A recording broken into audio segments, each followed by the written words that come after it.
En la esquina del viejo cementerio, una madre se arrodillaba junto a la tumba de su hijo, aferrando una foto enmarcada y un marchito ramo de dientes de león. Nadie venía.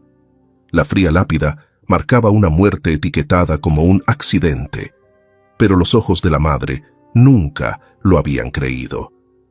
Hasta que un hombre extraño colocó un lirio blanco en la tumba equivocada e inadvertidamente tocó un secreto que había estado enterrado durante demasiado tiempo. En ese momento, la verdad comenzó a despertar. La tarde cayó rápidamente. El viento otoñal tardío, llevando un escalofrío silencioso que envolvía las amarillentas briznas de hierba en el pequeño cementerio al sur de la ciudad. Las ramas desnudas de los árboles permanecían inmóviles, como si estuvieran de luto por alguien. En una parcela sencilla, en medio de filas de lápidas cubiertas de musgo, una mujer se arrodillaba, su cabello castaño cayendo alrededor de sus hombros, su cuerpo temblando. Elena, de 35 años, ignoraba el frío mordaz que se filtraba en las puntas de sus dedos. Aferraba con fuerza a su pecho una pequeña foto enmarcada y un ramo de flores silvestres, sus ojos fijos en la simple piedra grabada con las palabras: Mateo Alejandro, amado por siempre, 2013-2023. Las lágrimas ya no fluían como lo habían hecho en los primeros días, pero la sensación de dolor agonizante permanecía, como una daga clavada en su corazón. Habían pasado 3 meses desde que Mateo, su único hijo, su todo, había fallecido para siempre después de un repentino accidente, según la conclusión de los investigadores. Elena besó suavemente la foto enmarcada, donde la sonrisa angelical de Mateo aún brillaba intensamente, desafiando todo el dolor que ella cargaba. ¿Tienes frío, Mateo? Hoy, mamá trajo dientes de león, justo como te gustaban. Habló suavemente, su voz ahogada, y colocó el ramo en el suelo frío. Justo al lado de la tumba de Mateo había otra, más grande, cubierta de flores blancas y meticulosamente cuidada. La lápida de mármol estaba pulida y brillante, claramente grabada: Daniel Nicolás, un ángel que nunca se va, 2005-2018. Elena nunca había prestado atención a esa tumba hasta hoy. El sonido de un coche de lujo, deteniéndose en el pequeño camino que conducía al cementerio, hizo que Elena girara ligeramente la cabeza. Un hombre salió del coche, alto, elegante, con cabello plateado, aunque aún parecía digno. Caminó hacia la tumba de al lado, llevando un ramo de lirios blancos. Era Nicolás Heredia, el presidente de una renombrada corporación inmobiliaria, una de las personas más poderosas y discretas de la ciudad. Nadie sabía que tenía la tumba de un hijo aquí, tan tranquila y modesta.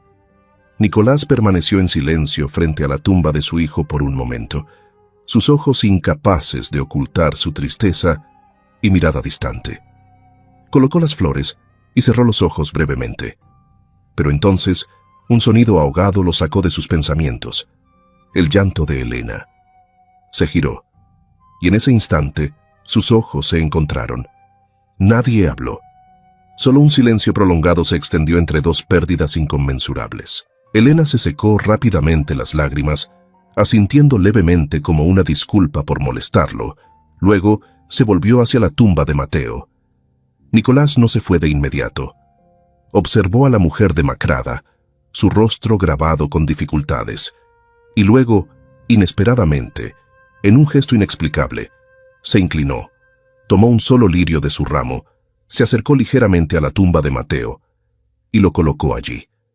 Sin una palabra, sin una mirada, pero Elena lo presenció todo. Nicolás se fue como había llegado, silenciosamente y misteriosamente. A lo lejos, en las sombras moteadas del atardecer, el padre Samuel permanecía en silencio debajo de un antiguo roble, sosteniendo una Biblia, sus ojos observando a las dos personas como si presenciara algo que había sentido durante mucho tiempo. Suspiró y juntó las manos en oración. Esa noche, la pequeña habitación alquilada de Elena estaba bañada por la tenue luz de una lámpara parpadeante. Se sentó en una vieja mesa de madera, pasando las páginas del viejo cuaderno de Mateo, lo único que aferraba con fuerza cada vez que extrañaba a su hijo.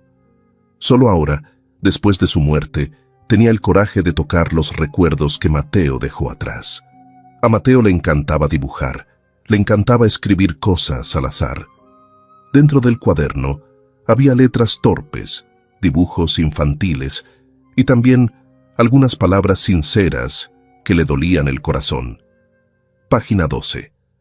Las palabras garabateadas hicieron que Elena se congelara. Hay una mujer extraña que viene a la casa. Papá dijo que no le diga a mamá. Elena apretó el cuaderno con fuerza, su corazón latiendo con fuerza. Pasó a la página siguiente. Creo que papá tiene un secreto. Se enojó cuando pregunté por la habitación en el sótano ese día. El padre de Mateo, Tomás, se había ido después de la muerte de su hijo, abandonando a Elena con un dolor que aún no había disminuido.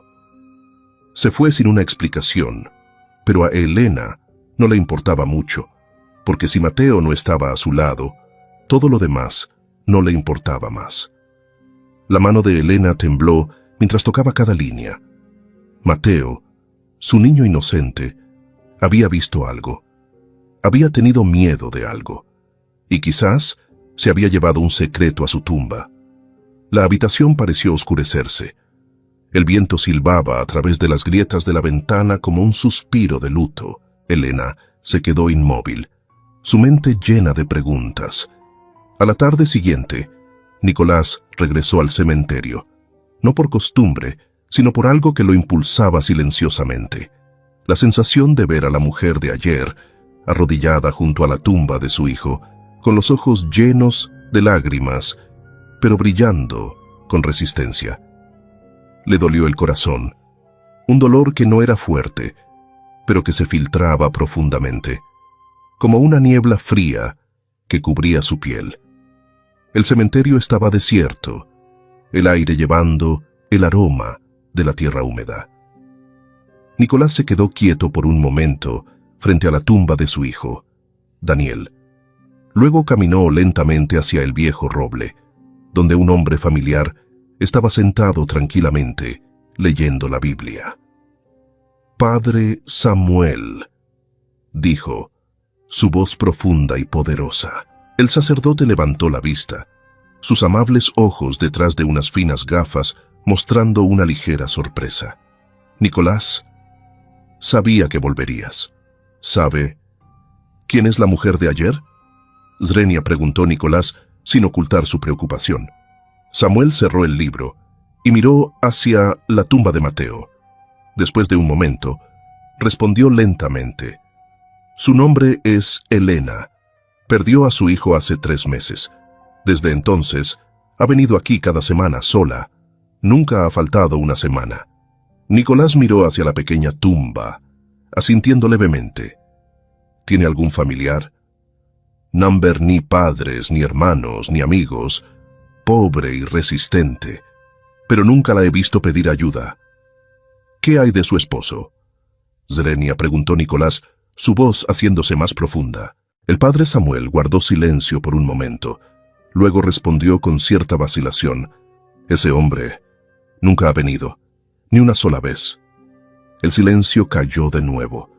Solo el sonido del viento soplando a través de las viejas ramas de los árboles. Nicolás no dijo nada más. Pero, en su corazón, algo comenzó a agitarse, como una pequeña aguja pinchando la vieja cáscara que pensaba que se había convertido en piedra desde la muerte de su hijo. Al mismo tiempo, en otra parte de la ciudad, la pequeña habitación alquilada de Elena resonó repentinamente con fuertes golpes en la puerta. Elena abrió la puerta e inmediatamente apareció el rostro de Carlota, su suegra, con los ojos llenos de rencoroso odio. «¿Finalmente decidiste abrir la puerta?». Su voz resonó como un látigo. Sin esperar a que Elena la invitara a entrar, irrumpió en la habitación, pisando la vieja alfombra, sus ojos mirando alrededor con desprecio. La habitación era ordenada, pero estrecha. Nada de valor excepto la foto enmarcada de Mateo, colocada pulcramente en el pequeño altar. Elena guardó silencio, sus manos apretadas. No esperaba que fueras tan miserable después de dejar a mi familia. Luego continuó, su voz amarga. Si no fueras tan incompetente, no habría muerto. Ni siquiera pudiste mantener a tu propio hijo a salvo y has avergonzado a toda nuestra familia. Cada palabra fue como una daga apuñalando el pecho de Elena. Pero ella no se resistió, simplemente dio un paso adelante, abrazando suavemente la foto enmarcada de Mateo a su pecho, como si su presencia fuera lo único suficiente para que ella soportara todas esas viles palabras. Carlota miró esa escena, aún más enojada. ¿Crees que abrazar esa foto te hará perdonar? Fue correcto que Tomás se fuera. En cuanto a ti, deberías haberte ido con tu hijo hace mucho tiempo. Un escalofrío recorrió la columna vertebral de Elena, pero ella permaneció en silencio. Solo sus ojos, rojos, pero no derrotados, miraron directamente a su suegra con una resistencia casi dolorosa. Luego dijo resueltamente: «Si solo vino aquí para insultarme, entonces por favor váyase». Carlota no pudo soportar esa mirada. Agarró su bolso, lanzó una mirada despectiva y se fue, cerrando la puerta de golpe tras ella, sin olvidar pronunciar otra frase dura: «inútil». Pero Elena no se molestó en responder. La habitación volvió al silencio, pero el corazón de Elena no. Tarde esa noche, Elena se puso el abrigo, sosteniendo una pequeña bolsa, y caminó silenciosamente a la escuela donde Mateo solía estudiar. Una vieja escuela semiprivada, donde solo las familias de clase media, con dificultades como la suya, podían permitirse enviar a sus hijos. Llamó a la puerta de la oficina del director y la hicieron entrar con vacilación. La señora Sofía, que había sido muy aficionada a Mateo, la miró en secreto desde lejos con ojos preocupados. El director, un hombre grande y severo, se sentó detrás de un gran escritorio de madera. «Lo siento, no hice una cita». «Swing», dijo Elena, su voz suave. «Yo quiero revisar las imágenes de la cámara de seguridad del último día que Mateo vino a la escuela. El niño dejó atrás algunas líneas que me preocupan mucho». El director frunció el ceño y sacudió la cabeza ligeramente. «Hemos revisado todo, pero desafortunadamente el sistema de cámaras estaba inactivo ese día. No se guardaron grabaciones». Elena se congeló. «¿Ni un solo clip? ¿Ni una sola cámara funcionando?» «Le pedimos a un técnico que lo revisara. Un incidente inesperado. Deberías dejar las cosas en paz, no cavar demasiado. Solo quiero saber qué le pasó a mi hijo. ¿Por qué se cayó así?» Su voz se ahogó. «¿Hubo alguien que entró en la escuela ese día?» «No hubo nada inusual, señora Elena. Y por favor, deje que su hijo descanse en paz». Elena salió de la habitación con piernas temblorosas. Sofía corrió tras ella, entregándole un pequeño trozo de papel. «No sé si ayudará, pero ese día Mateo habló con un extraño en el pasillo trasero. Ya lo informé, pero nadie investigó más». Los dedos de Elena se apretaron alrededor del trozo de papel. Una vez más, la vieja sensación de inquietud regresó, esta vez más clara, más fría. Al regresar a su pequeña habitación, Elena extendió el trozo de papel sobre la mesa. En él estaba la letra de Sofía escrita apresuradamente. Una mujer vestida de blanco, con el pelo largo y negro. No es una maestra, no es una madre familiar. Había estado allí una vez antes y Mateo parecía asustado. Elena miró las palabras. Todo su cuerpo se erizó. Mateo había mencionado la mujer extraña, Las piezas estaban surgiendo gradualmente, pero cuanto más se juntaban, más oscuro se volvía, haciéndola sentir que estaba demasiado cerca de algo muy real, muy doloroso y muy peligroso. La mañana en la ciudad pasó perezosamente en pálidos rayos de sol. En el viejo barrio con tiendas desiertas, una pequeña tienda de segunda mano se acurrucaba entre dos edificios con pintura desconchada. La tienda exhibía artículos antiguos, lámparas de aceite, relojes, cámaras, incluso anillos de boda deslustrados por el tiempo. El espacio tenía un fuerte olor a polvo, mezclado con un toque de tristeza invisible. Elena entró, aferrando un reloj de hombre antiguo, lo único que le quedaba de Tomás.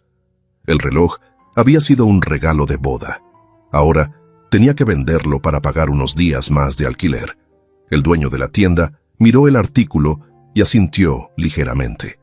400. Su voz era uniforme, sin emoción. Elena vaciló. Está hecho en Suiza, es mecánico, todavía funciona bien. En esta época, ¿quién sigue comprando esto para usarlo? Solo lo compro para exhibirlo. ¿Lo tomas o lo dejas? Se encogió de hombros, sin terminar la frase. Elena se mordió el labio, a punto de aceptar, cuando una voz cálida y profunda resonó desde atrás. Yo pagaré 600, pero que ella se lo quede. Ella se giró. Era él, el hombre del elegante traje gris, cabello plateado, ojos severos pero no fríos. Nicolás. La sorpresa brilló en los ojos de Elena, rápidamente reemplazada por la cautela. Usted es el que puso la flor en la tumba de Mateo, dijo suavemente, como una afirmación. Nicolás asintió levemente, acercándose, como si no quisiera abrumar, sino simplemente estar presente. Yo me disculpo por hacerla sentir incómoda. Es solo que ese día vi... Elena interrumpió, sus ojos tranquilos pero defensivos. Está bien, estoy acostumbrada a que la gente me mire como algo digno de lástima. Tomó el reloj de la mano del vendedor, luego miró a Nicolás. Gracias por su amabilidad, pero no lo necesito. Nicolás guardó silencio por un momento. No vine aquí por lástima. Perdí un hijo, y entiendo la sensación de no tener nada que perder. Sus palabras tocaron una esquina en el corazón de Elena, una esquina que trató de ocultar, solitaria y herida, pero aún se mantuvo erguida, su voz firme. Entonces también entiende, cuando tocas fondo, lo único que aprendes es a no esperar nada de los demás. Nicolás asintió, sus ojos ligeramente tristes. No insistió. Simplemente dejó una tarjeta de visita en el mostrador y dijo suavemente, si algún día necesita a alguien que la escuche, solo la escuche, estaré ahí. Se fue, dejando atrás un vacío silencioso. Elena miró la tarjeta de visita, sin recogerla, solo mirando, como si estuviera considerando si por primera vez en meses debería confiar en alguien de nuevo. Mientras tanto, en la vieja escuela de Mateo, la ceremonia de presentación del nuevo patrocinador se llevó a cabo simplemente en el salón. El director sonrió, aplaudiendo y conduciendo a una mujer con un vestido blanco al escenario. Miranda, con una belleza afilada, cabello largo y negro, labios rojos y el andar confiado de una mujer que conoce su valor. Ella sonrió, saludando ligeramente como una estrella entrando en el centro de atención. La señora Sofía, de pie en la parte posterior del salón, de repente se congeló. Algo era muy extraño. Sus ojos se abrieron al girar Miranda ligeramente, sus ojos escaneando a la multitud como si buscaran. Esos ojos los había visto antes. En la memoria de Sofía estaban los torpes dibujos en el cuaderno de Mateo, la imagen que el niño dibujó de la mujer de blanco, pelo largo, ojos que parecen que quieren tragarme.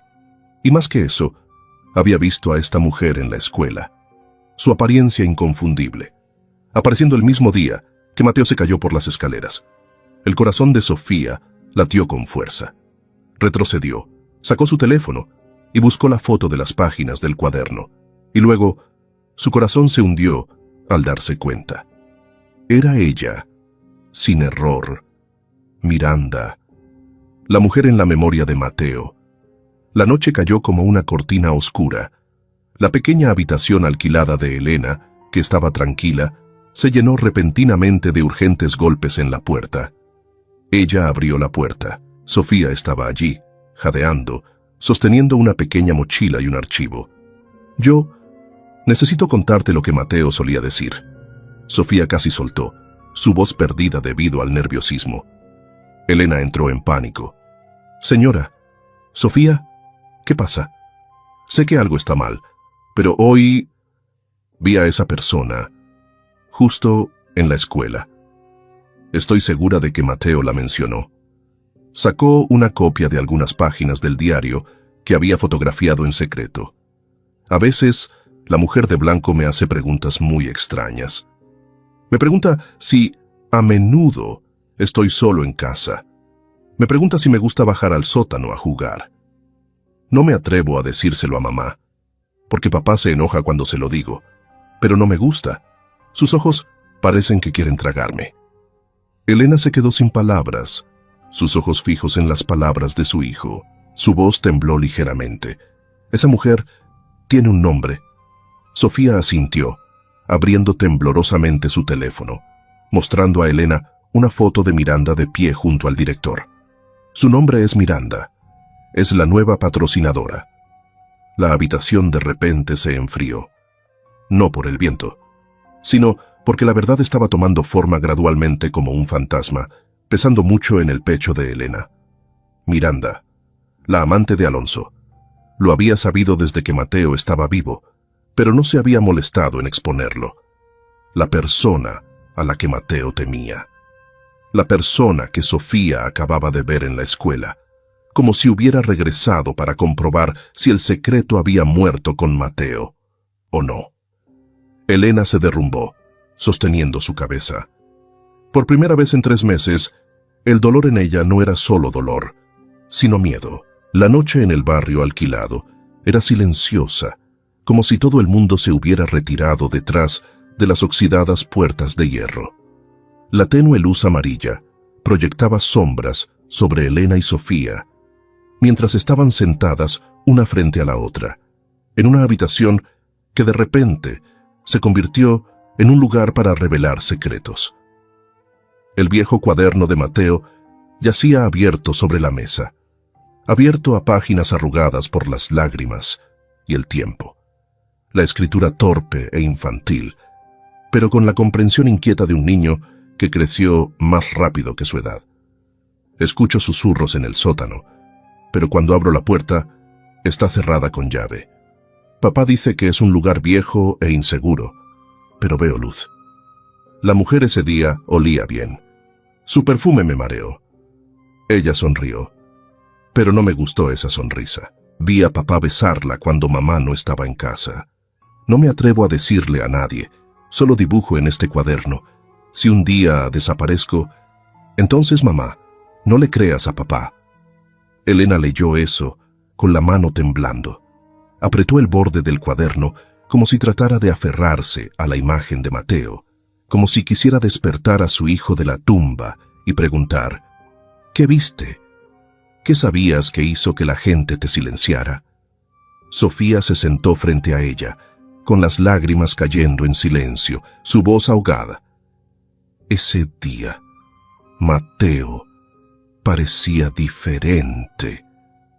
Vi que el bebé se tambaleaba un poco al caminar.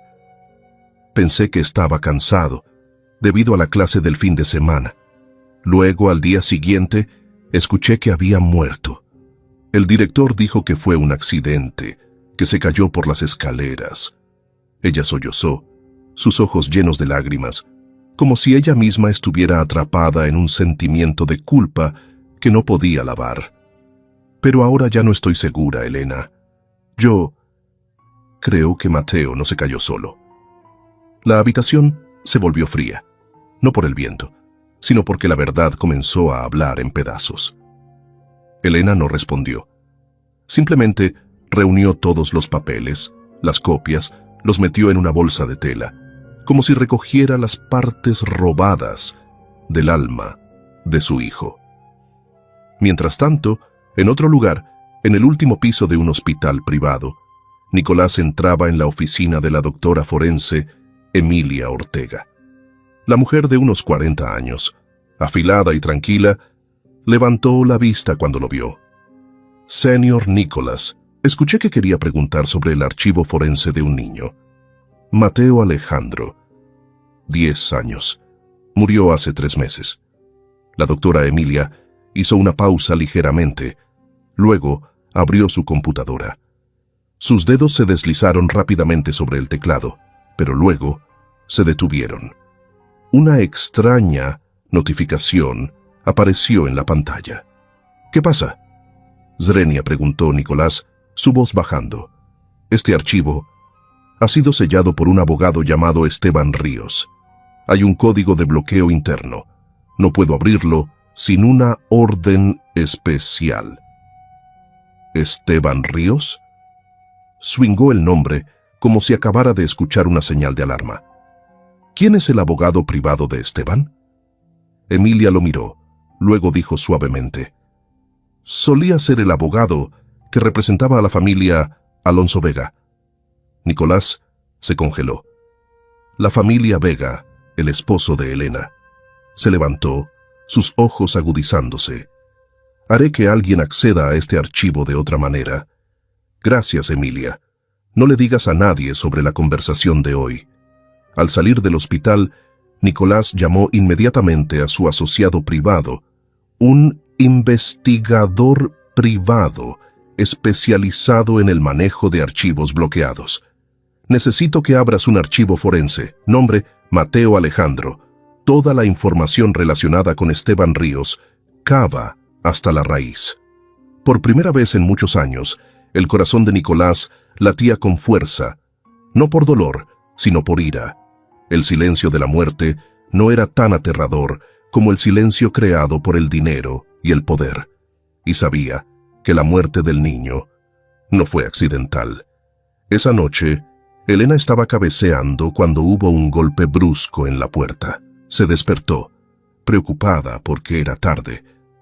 Pero cuando abrió la puerta, Nicolás estaba allí, sosteniendo un archivo con el rostro tenso. Elena estaba aturdida. Antes de que pudiera preguntar, él habló, esta vez sin vacilar: «Necesito ser franco, no como alguien que ha perdido un hijo, sino como alguien que está buscando la verdad». Elena lo miró, con un dejo de cautela en sus ojos, pero Nicolás no esperó a que ella estuviera de acuerdo. «Estoy seguro de que la muerte de su hijo no fue simplemente un accidente». Esas palabras resonaron, lentamente como cada golpe de martillo, golpeando la fortaleza emocional que Elena había tratado de construir todo este tiempo. «Entonces, ¿qué crees que mató a mi hijo?», Zrenia susurró. «De alguna manera, todavía no lo sé, pero acabo de descubrir que el archivo forense de Mateo fue sellado por un abogado que tiene contacto directo con su esposo. Ningún archivo de muerte de un niño común se mantiene confidencial a ese nivel». Nicolás le dio una fotocopia, información sobre Esteban Ríos, junto con un sello firmado por alguien en el sistema judicial de la ciudad. Alguien estaba encubriendo algo. Elena se desplomó en una silla. Apretó el archivo. El dolor del día en que perdió a su hijo pareció regresar. Esta vez, no como un dolor desgarrador, sino como un fuego que surgía de cosas que nunca se habían dicho. Yo sospechaba. Solía pensar que Tomás sabía algo, pero se fue, me abandonó. Nicolás guardó silencio. Luego se sentó junto a ella, más suave. «Llegaremos al fondo de esto. No por venganza, sino por un niño que ya no tiene la oportunidad de hablar». Elena juntó sus manos con fuerza, por primera vez desde el funeral de Mateo. No lloró, pero en sus ojos se había encendido un fuego, ardiendo a fuego lento, pero resuelto. La mañana en la ciudad era ligeramente soleada. Nicolás estaba parado en el patio trasero de un pequeño café en las afueras de la ciudad, donde había hecho arreglos para reunirse con un hombre al que muchos años atrás casi nadie había prestado atención. Mateo, de más de 50 años, delgado, ligeramente encorvado, con el rostro bronceado por el sol de alguien acostumbrado al trabajo manual. Su rostro era severo, pero sus ojos aún tenían una bondad silenciosa. Cuando Nicolás se acercó, Mateo inclinó la cabeza ligeramente, tanto vacilante como urgente. El señor quería reunirse conmigo. ¿Qué pasa? Nicolás no respondió inmediatamente. Sacó una foto de Mateo. ¿Recuerdas a este chico? Mateo miró la foto. Su rostro cayó como si acabara de tocar un recuerdo que no quería recordar. Asintió ligeramente. Lo recuerdo. Ese es el niño que solía seguir a la señora Miranda a la villa de verano. Nicolás se sentó frente a él, su voz uniforme y tranquila. Cuéntame todo lo que sabes. No estoy aquí para culpar a nadie, solo para encontrar la verdad para un niño que ya no puede hablar. Mateo vaciló, pero luego sus ojos se volvieron gradualmente más decididos, como si hubiera guardado esto en su corazón durante demasiado tiempo. En ese momento, yo era jardinero de la villa de Miranda, la casa ubicada cerca de las montañas. Algunas veces hacían fiestas privadas, solo venían algunos familiares cercanos. Tragó saliva, recordando. Una tarde, estaba cortando el césped cuando escuché una discusión desde la dependencia. Miré por la rendija de la puerta y vi a la señora Miranda gritando en voz alta, su voz muy dura. Luego vi a este niño, Mateo, de pie junto a las escaleras, sosteniendo una mochila escolar, con los ojos rojos. El niño la miró asustado y dijo una frase que nunca olvidaré. Nicolás se inclinó hacia adelante, su rostro tenso. ¿Qué dijo? Mateo lo miró, palabra por palabra. Se lo diré a mi mamá. Mi mamá sabrá todo. El aire pareció congelarse. Nicolás juntó sus manos con fuerza. 3 días después me llamaron a la oficina de administración. No hubo una razón clara. Solo ya no es adecuado. Trabajé allí durante 6 años, pero me despidieron en menos de 10 minutos. Nadie me dio la oportunidad de despedirme. Nicolás se quedó en silencio por un momento. Luego le entregó a Mateo un vaso de agua. ¿Estás dispuesto a testificar sobre esto? Por Mateo, por Elena, la madre del niño. Mateo lo miró, con los ojos llorosos. No tengo nada en mi vida más que tijeras de podar y algunos libros viejos, pero si mis palabras pueden ayudarla a saber que su hijo no murió en silencio, entonces hablaré, incluso si tengo que comparecer ante el tribunal. Nicolás asintió. Gracias, Mateo. No todo el mundo es tan valiente como tú. Antes de irse, Nicolás pidió otro detalle. ¿Alguna vez has visto a Miranda bajar al sótano? Mateo se congeló. Sí, una vez. Sus manos sostenían una pequeña caja de madera cubierta de encaje blanco. Pensé que era una decoración de fiesta, pero sus ojos en ese momento... Nadie mira un objeto con esos ojos. Es como esconder una parte de su propia alma. Mientras tanto, Elena estaba limpiando las notas, los documentos sueltos que ella y Sofía habían reunido, cuando de repente se escuchó el sonido de pasos, deteniéndose frente a la habitación alquilada. Un golpe en la puerta, fuerte, decisivo. Ella abrió la puerta, y no había duda, era Alonso. Seguía siendo el mismo, camisa planchada, pelo bien peinado, fuerte olor a perfume, pero sus ojos eran extraños, fríos, distantes y amenazantes. ¿Qué estás haciendo aquí? Ahí, preguntó Elena, aferrando el marco de la puerta. Alonso no respondió inmediatamente, Entró, miró alrededor de la habitación con desprecio. Luego se giró para mirar directamente a Elena. ¿Qué tipo de juego estás jugando? Elena no evitó esa mirada. Estoy descubriendo la verdad sobre mi hijo. Alonso sonrió levemente, pero no había humor en ello. El pasado es algo que debe dejarse en paz. El niño está muerto. No empeores las cosas. ¿De qué tienes miedo?, preguntó Elena, su voz temblando, pero sus ojos resueltos. Miedo de que descubra dónde lo dejaste. Miedo de que descubra que dejaste entrar a esa mujer en la casa. ¿O miedo de que dejaras a mi hijo solo con ella? Alonso, de repente, gruñó, acercándose, su rostro llano tranquilo. Te lo digo por última vez, Elena. Si no te detienes, alguien pagará un precio alto, no solo tú. Elena retrocedió, sus ojos brillando, pero ella no lloró. No esta vez. Ella solo pronunció en un suspiro: Mateo ya ha pagado el precio. Alonso se congeló por un breve segundo. Luego sacó su teléfono y lo arrojó sobre la mesa. Piensa con cuidado. Te estás enfrentando a personas que nunca pierden. Y se fue, como un viento tóxico pasando, dejando en Elena un miedo real que se atrevió a nombrar por primera vez: la soledad y ser casada. Esa noche, Nicolás regresó a la habitación alquilada.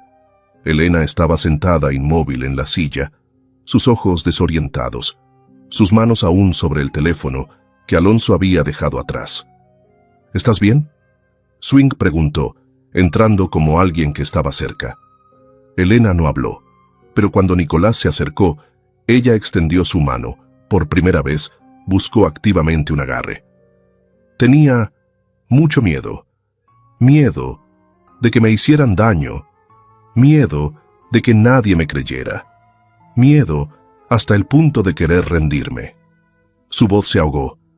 Entonces las lágrimas comenzaron a rodar. No en voz alta, solo un colapso silencioso. Nicolás apretó su mano con fuerza, su voz llena de certeza. Protegeremos la verdad, sin importar el costo. Ella levantó la vista, mirándolo a través de sus lágrimas, no buscando lástima, sino un último punto de apoyo, cuando todo a su alrededor estaba tratando de arrastrarla a las profundidades de la desesperación. Por Mateo, dijo suavemente. Nicolás asintió resueltamente. Por Mateo. Esa noche, Elena no durmió. Abrió el viejo cajón y sacó una pequeña llave de hierro oxidada. La llave de Tomás. La sostuvo, mirándola durante mucho tiempo. Mateo había mencionado el sótano. Luz extraña. La habitación cerrada con llave. Y Elena nunca había bajado allí, ni una sola vez. Mañana, ella regresaría. La vieja casa. La puerta del sótano todavía estaba allí, y la verdad estaba esperando ser revelada. La mañana en el Palacio de Justicia de la ciudad ya no era un lugar reservado para los poderosos. Hoy se convirtió en el lugar donde una madre que había sido abandonada, que había sido enterrada por el silencio, se levantó para pedir la voz de su hijo, un niño que solo tenía 10 años. Gracias a la influencia de Nicolás y su equipo privado de abogados, la orden para reabrir la investigación sobre la muerte de Mateo Alejandro fue aprobada.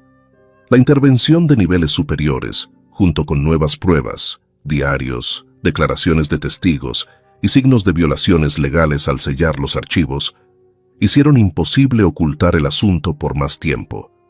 En la sala de examen forense, la doctora Emilia Ortega, a quien se le había prohibido acceder al archivo de Mateo, ahora estaba sentada ante la junta de investigación. En la pantalla grande se mostraban imágenes de la autopsia detallada del cuerpo del niño. Todos guardaron silencio. Esto, Emilia señaló la parte posterior de la cabeza de Mateo, su voz lenta pero clara. Es el moretón principal que conduce al daño cerebral. Pero, como pueden ver, el ángulo de impacto y la forma de la herida son completamente inconsistentes con la caída por las escaleras. Un murmullo se extendió. Esta lesión Es como si hubiera sido causada por un objeto duro que golpeó directamente, al nivel de la cabeza de un adulto. Nicolás se sentó al final de la fila, con las manos apretadas. Elena guardó silencio, su corazón latiendo salvajemente, sudor frío perlado en la parte posterior de su cuello. Ya no era duda, ya no era una corazonada. Mateo no murió por un accidente. Esa noche, en el Hotel Bellagio, donde se celebraba una gran fiesta benéfica, reuniendo a la clase alta, todo seguía siendo glamoroso, como si un niño nunca hubiera sido asesinado en silencio. Bajo las lámparas de araña de cristal, al son de la música de cuerda y las copas de champán levantadas, Miranda entró como la reina del baile. Con un vestido de noche blanco marfil, sus ojos recorrieron el salón, llenos de orgullo y sin ningún temor, hasta que se encontró con Elena. Elena no vestía un elegante vestido. Vino con un simple abrigo negro, su cabello cuidadosamente atado, sus ojos fríos como el hielo, pero en esos ojos había un dolor que se había convertido en acero. Era una madre que ya no temía nada más que la verdad fuera olvidada. Elena. Miranda sonrió levemente, bebiendo su vino. ¿Aún no te has rendido? Solías decir que Mateo era un buen chico, respondió Elena. Entonces, ¿por qué temblaba cuando te mencionaba en su diario? Miranda se rió, una risa ligera, llena de ironía. ¿Crees que las palabras de un niño de 10 años escritas en un cuaderno son evidencia? No te debo nada. No necesito que me debas. Elena se acercó, mirando directamente a los ojos de Miranda. Solo necesito que no mates a nadie más con el silencio. El aire estaba tan tenso como la cuerda de una guitarra. Y entonces, desde el otro lado del salón, apareció Mateo. Llevaba una camisa blanca descolorida, sus manos temblando mientras sostenía una vieja foto de papel. Esto, dijo, su voz temblando pero clara. Es una foto que tomé hace 7 meses. Mateo parado frente a la habitación de Miranda, en la villa. Sostuvo la foto en el medio del salón, ante docenas de ojos ansiosos y atónitos. En la foto, Mateo estaba acurrucado junto a una puerta de madera oscura. El rostro del niño no sonreía, solo desconcierto. Junto a él había un cartel en la puerta. Habitación privada. Entrada no autorizada. Todo el salón de fiestas guardó silencio. Miranda se quedó congelada. La copa de vino en su mano cayó, hecha añicos. En ese momento, las alarmas de los teléfonos sonaron en todo el salón. Muchas personas recibieron la misma notificación. Especial, el diario de Mateo Alejandro revela sospechas de abuso antes de su muerte. Accede a la versión completa en eltiempo.net. Era Sofía. Esa pequeña maestra, que había guardado en silencio las páginas del diario de Mateo, había enviado todo el contenido a un importante periódico. Mientras la fiesta tenía lugar, el artículo explotó en las redes sociales, con miles de compartidos, indignación y preguntas que surgían. Un padre murmuró: ¿es esta la patrocinadora de la escuela de mi hijo? Otro: Dios mío, solía dejar que mi hijo jugara con ella. Miranda retrocedió, su rostro pálido, pero aún tratando de forzar una sonrisa. Todo es solo una fabricación. Tengo un abogado. Yo no. Pero el maestro de ceremonias la interrumpió. Ajustó el micrófono, diciendo suavemente: lo siento a todos. La fiesta será suspendida temporalmente. La policía está solicitando reunirse con la señora Miranda Ríos para aclarar cierta información relacionada con la muerte del bebé, Mateo Alejandro. Silencio. Luego los susurros se extendieron como fuego quemando a través de la hierba. Miranda fue invitada a salir. Se giró para mirar a Elena, sus ojos ya no arrogantes, sino vacíos, como alguien que acababa de ver la primera grieta en la máscara que había usado durante tantos años. Después de la fiesta, Elena se quedó sola en la plaza. El fresco viento nocturno sopló ligeramente sobre sus hombros. Los faros, las bocinas de los coches y los ruidos de la ciudad, hoy ya no la hacían sentir pequeña. Nicolás vino y se paró junto a ella. No dijo nada, solo le entregó silenciosamente un periódico impreso. La portada era una foto de Mateo y el gran titular, La voz del niño que nunca pudo hablar, pero ahora la hemos escuchado. Elena sostuvo el periódico, su mano temblando ligeramente.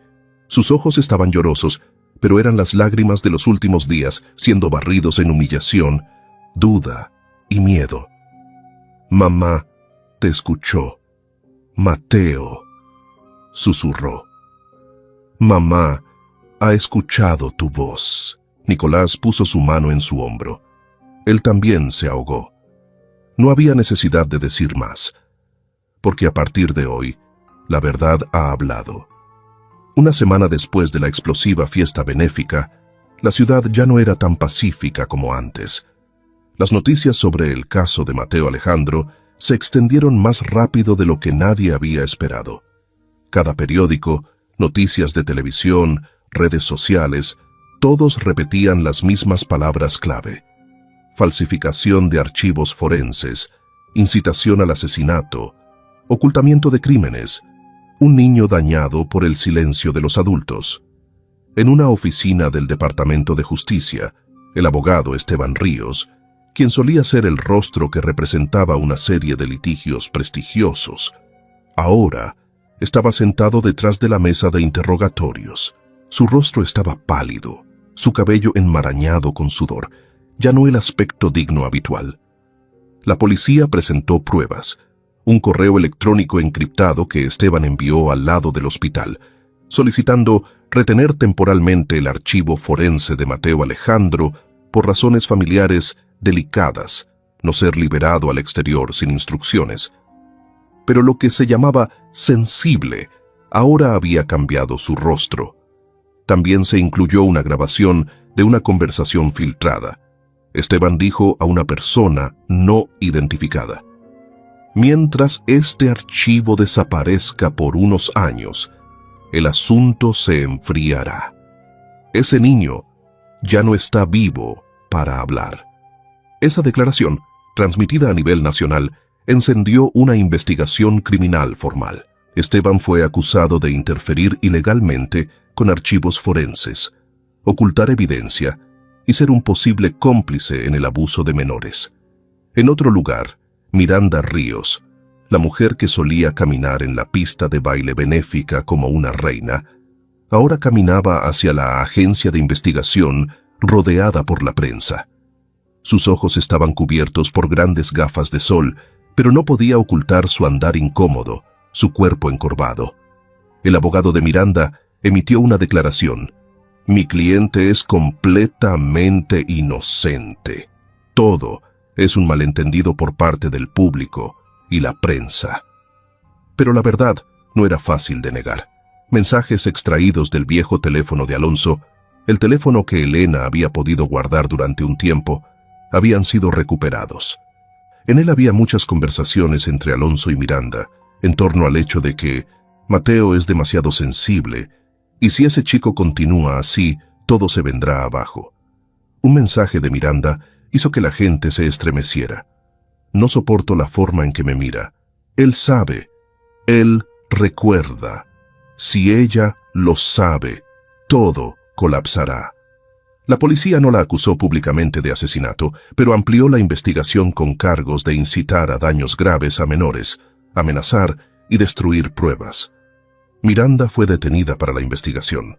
En cuanto a Alonso, el hombre que solía ser una figura familiar en las fotos familiares, ahora aparecía ante el público como un traidor. El canal de televisión transmitió un informe especial de noticias. Alonso Vega, esposo, padre y cómplice en un complot para silenciar a un niño inocente. Los reporteros investigaron registros financieros, transferencias anónimas a Esteban, la repentina retirada del niño de la escuela internacional solo semanas antes de la muerte de Mateo, y especialmente el nombre de Alonso en un acuerdo de confidencialidad personal relacionado con Miranda. La noticia fue transmitida. Todos siguieron. Y, en un lugar que pocos esperaban, una anciana se sentó desplomada frente a la pantalla de televisión. Doña Carlota, la que había insultado a Elena, la que la había regañado por no mantener a su hijo a salvo, ahora, con los ojos muy abiertos, temblaba. Incapaz de pronunciar una palabra, sus labios se movieron cuando vio a Alonso esposado y llevado. De ninguna manera, ese chico es mi sangre, susurró como alguien fuera de sí. Luego, se desplomó en el suelo, ya no teniendo la fuerza para defender las duras palabras que le había lanzado a Elena. Al mismo tiempo, Elena, después de días de estar cubierta por los medios de comunicación, el escrutinio público y el miedo que una vez la había mantenido en la oscuridad, ahora subió al escenario en una conferencia de prensa especial organizada por la oficina del fiscal de la ciudad. Los flashes brillaron continuamente. Las cámaras se volvieron hacia la pequeña mujer, su cabello cuidadosamente atado, su rostro pálido, pero sus ojos brillando intensamente. Elena, testigo, madre y superviviente de la pérdida más brutal. Ella subió al podio, sosteniendo el papel, pero luego doblándolo. Su voz tembló de emoción, pero fue clara. Mi nombre es Elena. Soy la madre de Mateo. Hace 3 meses, mi hijo murió, en una muerte llamada accidente. Hizo una pausa, respirando hondo. Pero hoy puedo decir lo que solo me atrevía a llorar en silencio antes, que mi hijo fue dañado, y que yo no me quedaré en silencio nunca más. Cientos de personas guardaron silencio. Unos pocos sollozos resonaron. Algunos periodistas derramaron lágrimas. Elena continuó. No digo esto por venganza. Digo esto para que cada niño, como Mateo, tenga el derecho a vivir, el derecho a tener miedo y el derecho a ser protegido. Digo esto para que aquellos que han estado en silencio comiencen a hablar. Dejó el podio con un estruendoso aplauso. Nicolás se paró en la primera fila, con los ojos rojos, incapaz de ocultar su orgullo. Mateo inclinó la cabeza. Sofía sollozó en la fila a su lado. La última foto capturó el momento en que Elena sostuvo la foto enmarcada de Mateo de pie ante el podio. Detrás de ella la línea. La justicia no es el precio a pagar, sino la verdad dicha. El juicio oficial se abrió a principios de junio. El cielo ese día era claro y soleado, pero en el corazón de Elena había un otoño largo e interminable. Ya no decía mucho. No lo necesitaba. La verdad había sido revelada. El nombre de Mateo había sido escuchado. Cada persona en esa cadena de mentiras se había enfrentado y se enfrentaba a la corte, la justicia, la conciencia y la opinión pública. Inmediatamente después del primer juicio, Elena pidió dejar la ciudad. No para escapar, sino para respirar. La ciudad donde cada esquina de la calle era un recuerdo doloroso, cada tramo de camino una puñalada en el corazón. Sabía que necesitaba vivir, no para seguir luchando, no para huir, sino para vivir. Nicolás entendió eso más que nadie. Silenciosamente arregló todo. Luego, una madrugada, despertó a Elena con una simple frase. «Quiero llevarte a algún lugar». El coche se deslizó por el camino del pueblo a la sombra de los árboles. Nadie en el coche dijo nada durante 2 horas, pero nadie sintió la necesidad de hablar. El silencio entre ellos no era un vacío, sino un espacio para escuchar, para pensar, para sanar. Finalmente, el coche se detuvo frente a una vieja puerta de madera, la pintura desvanecida. Nicolás salió primero, abriendo la puerta. Dentro había una pequeña casa blanca, techo de tejas rojas, macetas de flores moradas plantadas a lo largo del porche y un columpio de madera colgado silenciosamente debajo de un viejo manzano. Elena salió del coche. El viento aquí era ligero y olía a tierra húmeda. Todo era tan pacífico que sintió que estaba parada en un mundo completamente diferente. Nicolás se volvió, la miró por un momento, luego dijo suavemente: «Esta solía ser la casa de mi hijo, Daniel. La compramos cuando tenía 5 años. Después de que murió, cerré la puerta con llave. A nadie se le permitió entrar. Pensé que nunca volvería aquí». Elena miró la casa, sus manos apretándose ligeramente. «¿Por qué me trajiste aquí?» Nicolás guardó silencio por un momento. Luego dijo: «Porque creo que lo que una vez perteneció a un buen niño debería seguir perteneciendo a una madre lo suficientemente valiente como para vivir por su hijo. Esta casa, si quieres, es tuya». Elena se quedó sin palabras. No pudo decir una palabra. Su garganta se tensó, su corazón pesado, pero ya no de dolor, sino en algo muy gentil, muy humano. «Nadie me ha dado nada», dijo después de un momento, su voz temblando. «Nadie me ha visto lo suficientemente digna como para guardar algo». Nicolás dio un paso adelante, sin tocarla, pero su voz fue tan cálida que Elena sintió que estaba siendo abrazada. «Todos hemos perdido, pero si solo vivimos en recuerdos, también desaparecemos con las personas que amamos. No tienes que estar agradecida, tampoco tienes que asumir nada por mí. No te doy esta casa como una deuda, sino como un mensaje, que la vida, por frágil que sea, aún puede comenzar de nuevo». Elena asintió. Las lágrimas cayeron, pero esta vez fue gentil. Los primeros días en la Casa Blanca fueron diferentes a todo lo que Elena había experimentado. Cada mañana preparaba café para ambos. Nicolás cortaba el césped en el patio, replantando los viejos huertos. No hablaban de Miranda, de Alonso, del juicio o de los medios. Todo retrocedió detrás de esa puerta de madera. En la cocina había rastros que Daniel había dejado atrás, alturas marcadas en el marco de la puerta, algunos sellos viejos prensados en libros, una pequeña foto en el escritorio. Daniel estaba sonriendo, sosteniendo una pelota de baloncesto casi tan grande como él. Elena no los tocó, pero cada vez que pasaba por allí, colocaba una flor silvestre frente a la foto, como solía hacer con Mateo. Nicolás lo vio, pero no preguntó. Él entendió. Nadie reemplazó a nadie, pero el dolor podía tocarse entre sí y sanarse entre sí. Un día, cuando llovía ligeramente, Elena se sentó en la pequeña mesa de madera del porche.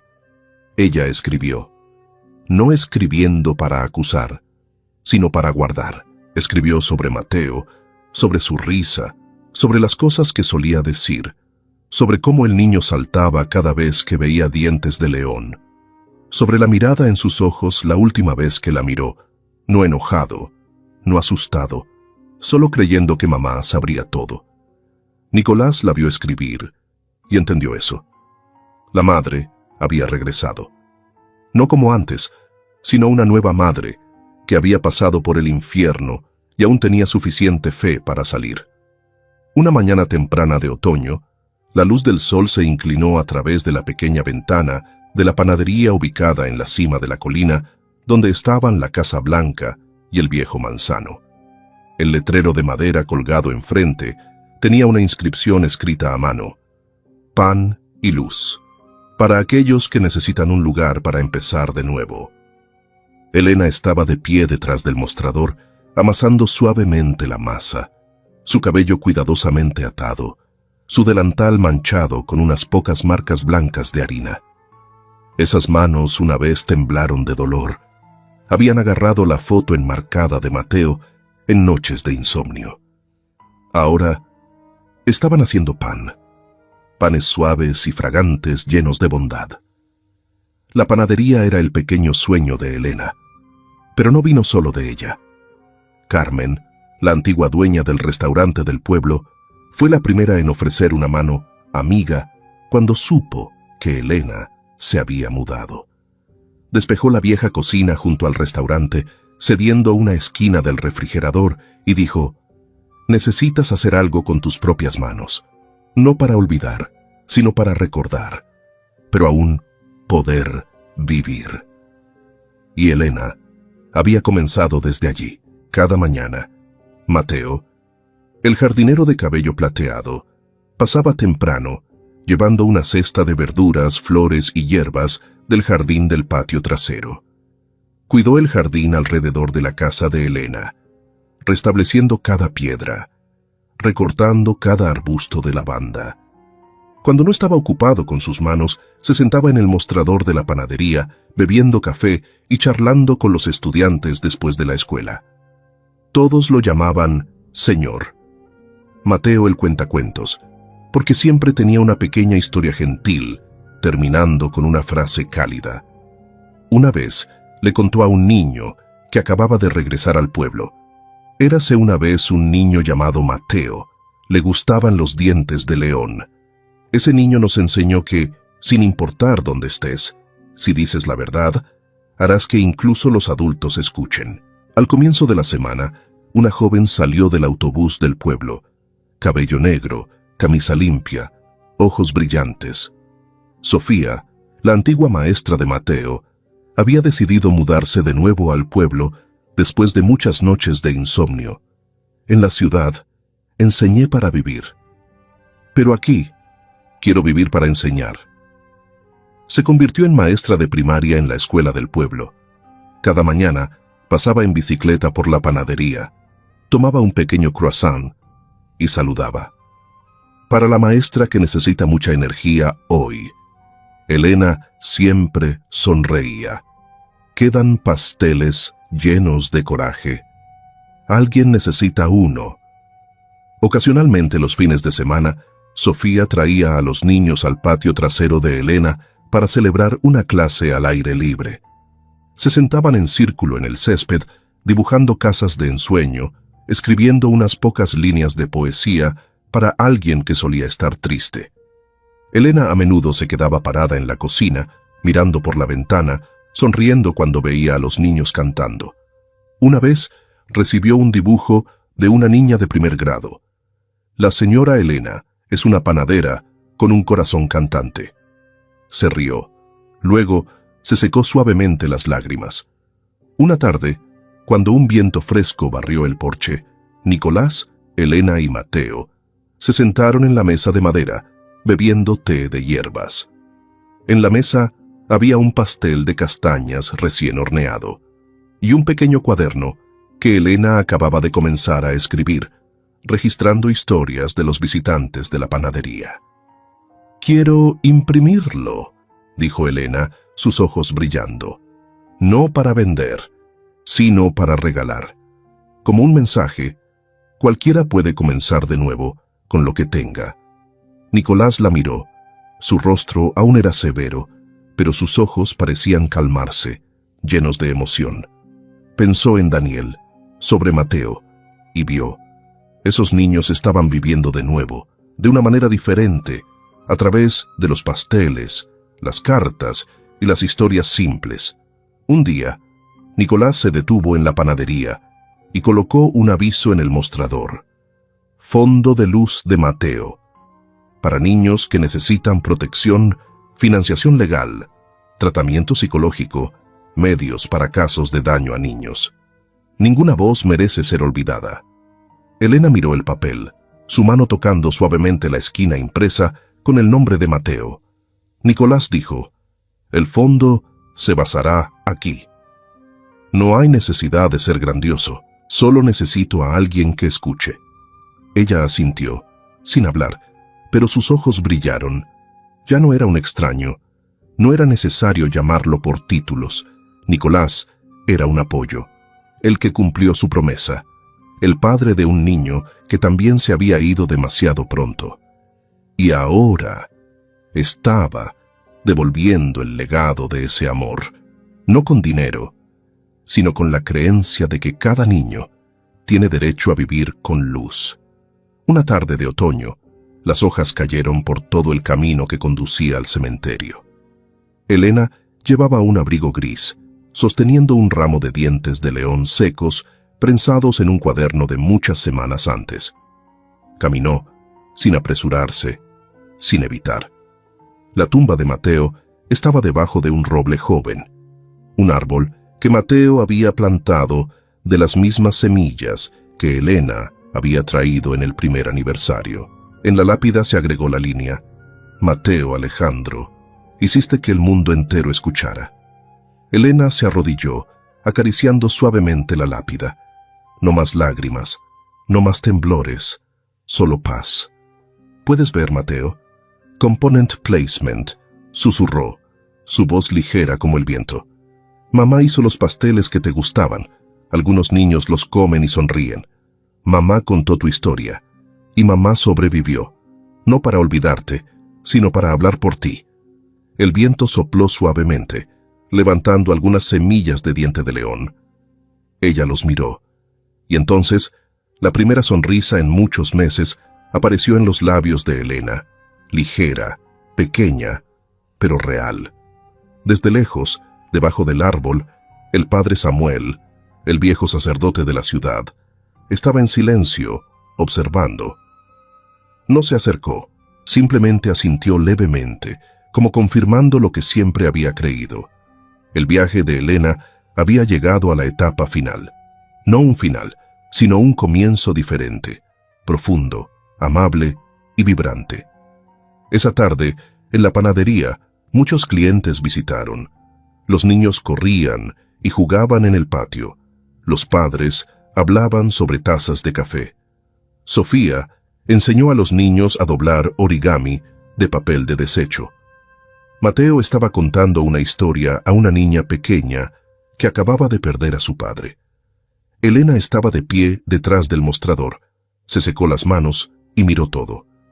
No un milagro, nadie resucitó. Pero en este lugar, con harina, luz y personas que habían sido heridas, se había construido un puente de sanación, lenta y constantemente. De la oscuridad a la luz, de la pérdida al compartir, del llanto a una sonrisa. El tribunal de la ciudad leyó el veredicto en una mañana de pleno invierno. No había nieve, pero el cielo estaba gris y silencioso, como si mantuviera la dignidad final para una verdad que había llegado a su fin. Miranda Ríos, la mujer que solía caminar sobre la alfombra roja, que solía sonreír en fotos de caridad, fue sentenciada a 12 años de prisión por los crímenes de incitar a dañar a menores, ocultar evidencia y amenazar a testigos. No hubo lágrimas cuando se anunció el veredicto. Miranda no gritó. Simplemente se quedó allí, en silencio, sus ojos ya no enojados, sino vacíos, como si también entendiera que todo lo que había tratado de encubrir ya no era suyo. En la sala del tribunal, Nicolás apretó la mano de Elena con fuerza. Ambos no hablaron, no lo necesitaban. Las excusas, justificaciones o ira, todas habían sido empaquetadas detrás de ellos. Ante ellos, solo quedaba claridad. En el mismo día, la Asociación Nacional de Abogados emitió oficialmente una decisión. Esteban Ríos fue permanentemente expulsado del Colegio de Abogados. El que solía representar a los poderosos, ahora estaba sentado en una pequeña oficina, sin más placas de identificación, sin más invitaciones de los medios de comunicación. Solo tenía el silencio de un hombre que había perdido todo su valor. En cuanto a Alonso, no fue procesado penalmente. La ley no podía condenar la cobardía, pero la opinión pública, sí. Su familia rechazó el contacto. Los amigos cortaron lazos. Los viejos socios ya no mencionaron su nombre.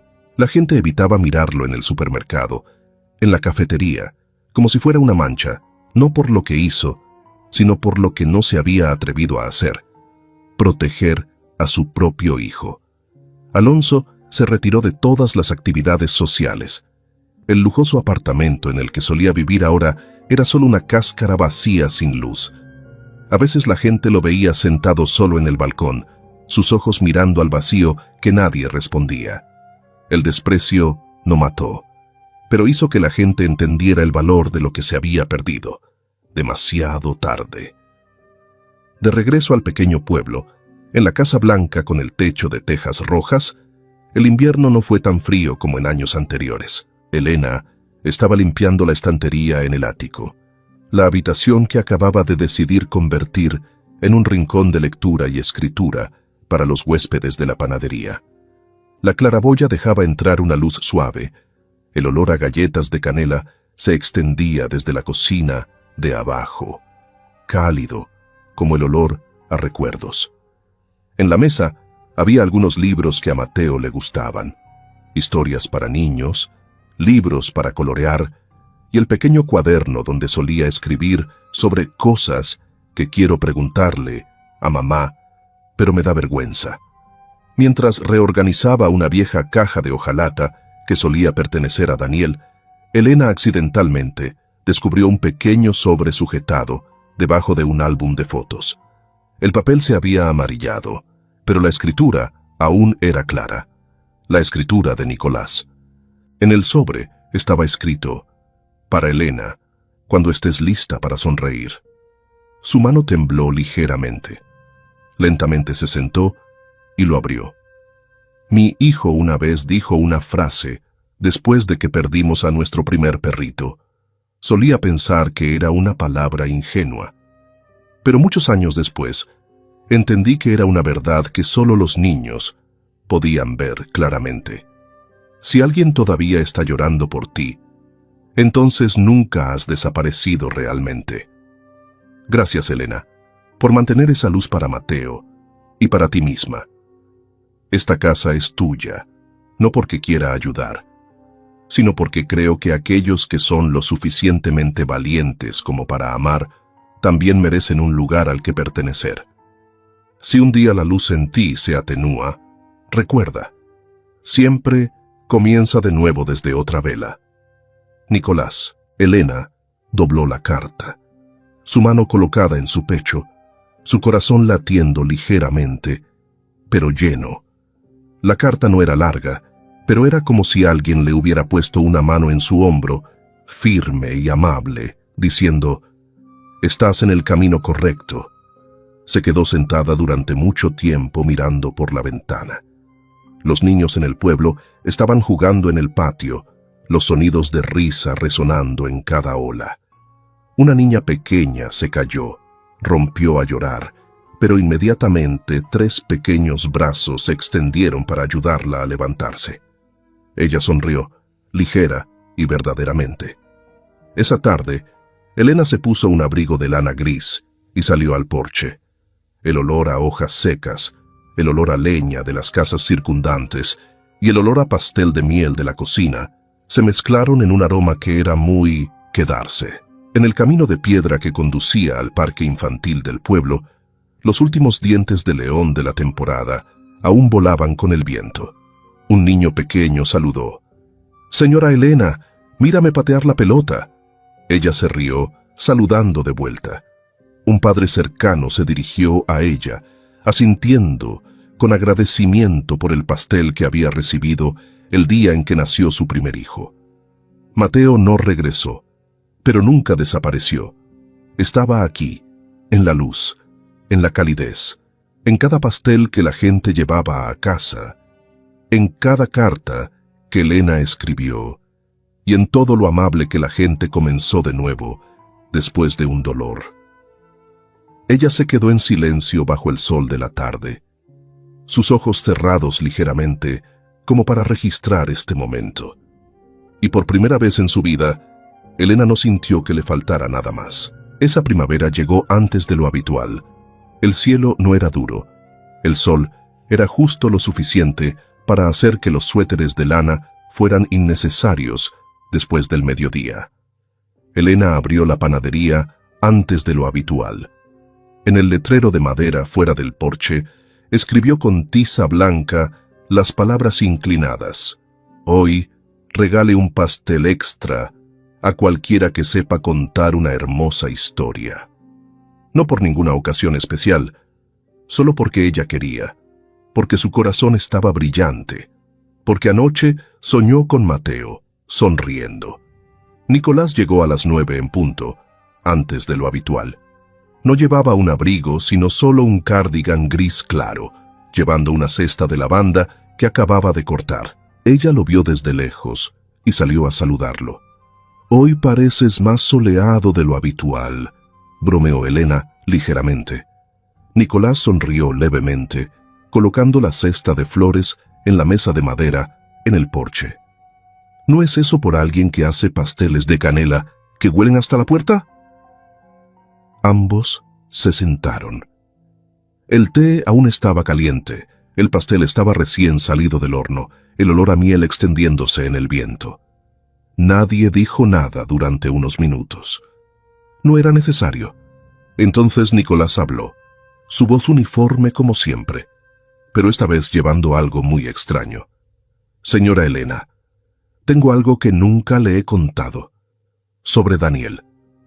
Elena dejó su taza de té, sus ojos mirándolo expectantes. «El día que murió, no lloré. No porque no sintiera dolor, sino porque pensé que no se me permitía hacerlo. Soy un padre. Tengo que mantenerme firme. Tengo que encargarme del funeral, responder a la policía, evitar que mi esposa se vuelva loca con ese dolor». Hizo una pausa, mirando hacia el jardín, donde Mateo estaba recortando el arbusto de jazmín. Su voz bajó. «Pero fue el no permitirme ser débil lo que me hizo incapaz de tocar ese dolor, y se convirtió en piedra en mí durante casi 10 años». Elena guardó silencio. Ella entendió ese sentimiento, cuando el corazón aún latía, pero ya no podía oírse a sí mismo. «Hasta que la vi. En el cementerio», continuó Nicolás, «la forma en que se arrodilló, abrazando la foto, sin gritar, sin retorcerse. Pero el dolor emanaba de cada respiración, y entendí, usted no huyó, lo soportó. Usted vivió con él». Elena se inclinó hacia adelante ligeramente, sin interrumpir. Nicolás se giró para mirarla. «Usted me mostró algo que Daniel no tuvo tiempo de enseñar, que el amor no es no estar en dolor, sino atreverse a estar en dolor y aún elegir seguir viviendo, no resentirse, no abandonarse a sí mismo». Ella sonrió ligeramente, sus manos juntas alrededor de la cálida taza de té.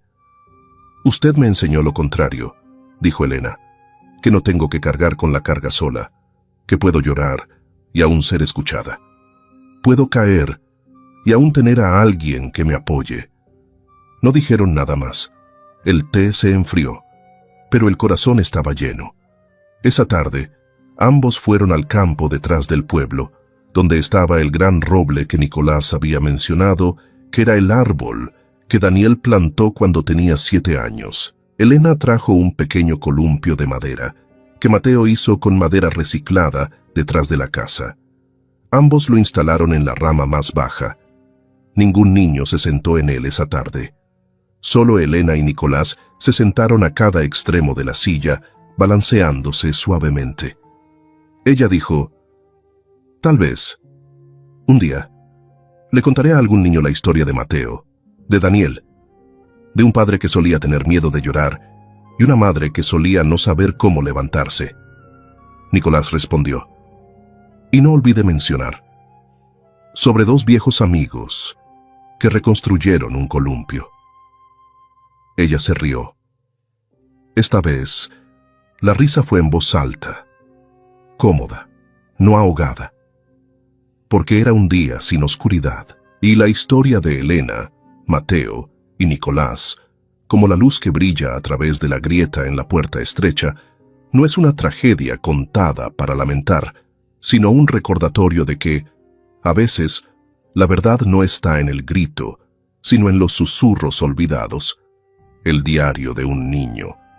Un ramo silencioso. Alguien dispuesto a creer. Tal vez usted, el que escucha este vídeo, ha experimentado la pérdida, ha tenido su voz negada por otros, o ha pensado que la amabilidad es un lujo en un mundo que es demasiado ruidoso. Pero si hay una cosa que este viaje puede transmitir, es la amabilidad silenciosa. Cuando llega al final, aún puede sacudir la oscuridad. No podemos cambiar lo que se ha perdido, pero podemos elegir no dejar que nadie más sufra en silencio. Nunca más. Podemos ser los que se detengan para hacer una pregunta, para colocar una rama de flores, o solo para escuchar a alguien que nunca ha sido escuchado.